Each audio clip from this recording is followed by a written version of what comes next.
वडिलांनी मोबाईलला 25,000 दिले नाहीत म्हणून पोरांना गळपास लावून घेतला. अरे काय प्रकार आहे? तुम्ही जगता कशाला? स्वतःच्या हिमतीवर घ्या ना. 25,000चा काय, 5-5 लाखाचे मोबाईल घेऊन फिरा. बापाला सुद्धा अभिमान वाटला पाहिजे, माझ्या पोराकडे 5 लाखाचा फोन आहे. थाटात सांगितलं पाहिजे त्यांनी. बापाच्या जीवावर कसले करता गोष्टी?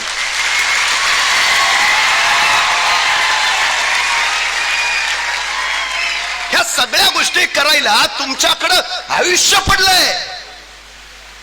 हवं ते करता येईल, हवं ते करता येईल. आता वेळ अभ्यास करायची आहे. आता वेळ स्वतःच्या आयुष्याला आकार द्यायची आहे. त्याकडं लक्ष दिलं पाहिजे. हे महत्वाचं आहे, सगळ्यात महत्वाचं. नाहीतर कुणी विचारणार नाही, अजिबात नाही. मी कधीच असं म्हणत नाही मुलांना अभ्यास करा. पालकांनी सुद्धा मुलांना अभ्यास करा म्हणण्यापेक्षा आधी अभ्यास का करायचा आहे ते एकदा सांगा. एखादी झोपडपट्टी त्यांना दाखवा. त्या झोपडपट्टीतलं जगणं त्यांना अनुभवू द्या.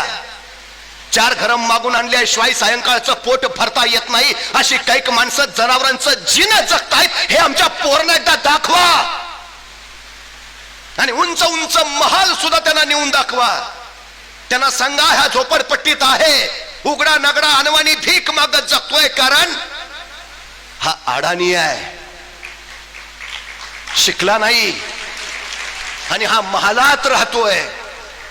याचं कारण भारतातलं शिक्षण पूर्ण करून परदेशातलं शिक्षण घेऊन तो इथं आलाय.